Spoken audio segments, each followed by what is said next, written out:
আজকে খুবই গুরুত্বপূর্ণ একটা ভিডিও নিয়ে চলে আসলাম, তার জন্য এই ভিডিওটিকে মিস করবেন না। আজকের পর থেকে সবাই আপনাকে ছবি এডিট করার মাস্টার বলতে বাধ্য হবে। এই যে দেখুন, এটি হলো আমার একটা অরিজিনাল ছবি। এই ছবিটি আমি এমনভাবে এডিট করেছি, আপনি দেখলেই অবাক হয়ে যাবেন যে কিভাবে সম্ভব, এই নর্মাল ছবিটিকে কিভাবে এরকম এডিট করা সম্ভব।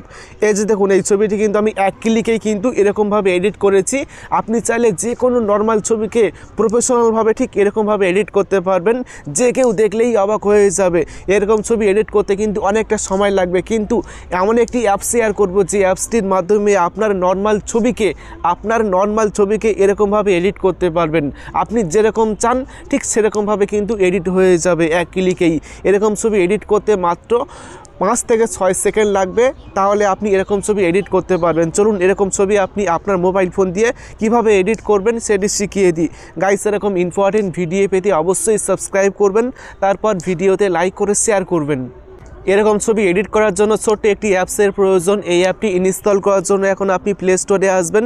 প্লে স্টোরে এসে এখানে আপনি সার্চ করবেন পোকেকাট লিখলেই দেখবেন যে আপনি এরকম একটি অ্যাপ্লিকেশন পাবেন। এই অ্যাপ্লিকেশনটি ইনস্টল করে এখান থেকে ওপেন করবেন। ওপেন করার পর এখন আপনি নিচে প্লাস অপশানে ক্লিক করবেন। প্লাস অপশানে ক্লিক করার পর আপনি যে ছবিটি এডিট করতে চান সেই ছবিটি আপনি সিলেক্ট করবেন। ছবি সিলেক্ট করার পর দেখবেন যে ছবির পিছনের ব্যাকগ্রাউন্ড এখানে রিমুভ হবে, তার জন্য এখানে কিছুক্ষণ ওয়েট করবেন। ঠিক আছে, এখানে রিমুভ হচ্ছে ব্যাকগ্রাউন্ডটি, এখানে 100% হওয়া পর্যন্ত ওয়েট করবেন। ঠিক আছে, তো এখন আমি এখানে ওয়েট করছি। দেখুন পিছনের ব্যাকগ্রাউন্ডটি কিন্তু এখন সরে গিয়েছে। তারপর আপনি নিচ থেকে গো টু এডিট এখানে ক্লিক করবেন। এখানে ক্লিক করার পর এখন আপনি দেখবেন যেখানে একটা অপশান পাবেন এআই ব্যাকগ্রাউন্ড, এখানে ক্লিক করবেন। এখানে ক্লিক করার পর আপনি নিচে আসবেন, তারপর দেখবেন যে কাস্টমাইজ এআই ব্যাকগ্রাউন্ড, এখানে ক্লিক করবেন। এখানে ক্লিক করার পর এই বক্সের মধ্যে আপনি যেরকম ব্যাকগ্রাউন্ড চান, আপনার ছবির পিছনের ব্যাকগ্রাউন্ডটি কেমন হবে সেটি আপনি এখানে লিখে দিবেন। ঠিক আছে, তো এখানে আমি লিখছি ট্রি সানসেট ব্লার ব্যাকগ্রাউন্ড। ঠিক আছে, তো এই কথাটি আমি লিখলাম। লেখার পরে এখন আপনি জেনারেট অপশানে ক্লিক করবেন। জেনারেট অপশানে ক্লিক করার পর দেখবেন যে আপনার ছবিটি শো করবে। আপনার ছবিটি এখান থেকে আপনি ছোট বড় করতে পারবেন। ঠিক আছে, তো একটু ছোট করে আমি এখানে বসিয়ে দিলাম একটু সাইডে।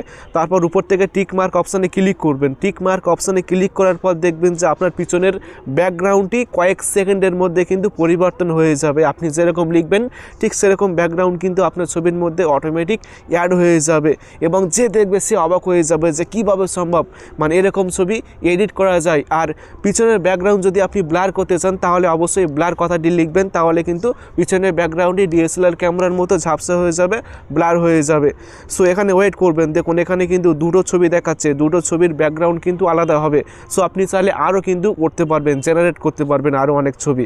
ঠিক আছে, তো এখানে কিছুক্ষণ ওয়েট করবেন। এখন আমি এখানে কিছুক্ষণ অপেক্ষা করছি। দেখুন একটু পরেই কিন্তু ছবির পিছনের ব্যাকগ্রাউন্ডটি চেঞ্জ হয়ে যাবে। দেখুন অলরেডি কিন্তু ছবির পিছনের ব্যাকগ্রাউন্ডটি চেঞ্জ হয়ে গিয়েছে। তো আমি যদি এই ছবিতে ক্লিক করি তাহলে কিন্তু ছবিটি এখানে চলে আসবে। আবার যদি আমি ক্লিক করি, ঠিক আছে, তাহলে কিন্তু আমি দেখতে পারবো যে ছবিটি আগে কেমন ছিল আর এডিট করার পর কেমন হয়ে গিয়েছে। সো এখন আপনি এখান থেকে এই যে ডাউনলোড অপশানে ক্লিক করবেন। ক্লিক করার পর এখন আপনি এখান থেকে এই যে সেভ টু গ্যালারি এখানে ক্লিক করলে কিন্তু ছবিটি ফোনের গ্যালারিতে সেভ হয়ে যাবে। এইভাবে আপনি খুব সহজেই কিন্তু যে কোনো নর্মাল ছবিকে প্রফেশনালভাবে এডিট করতে পারবেন। আশা করি ভিডিওটি ভালো লেগেছে। ভিডিওটি ভালো লাগলে অবশ্যই ভিডিওটি বন্ধুকে শেয়ার করবেন, তারপর ভিডিওতে অবশ্যই একটা লাইক করবেন, এবং সকলে ভালো থাকবেন, সুস্থ থাকবেন। Thank you.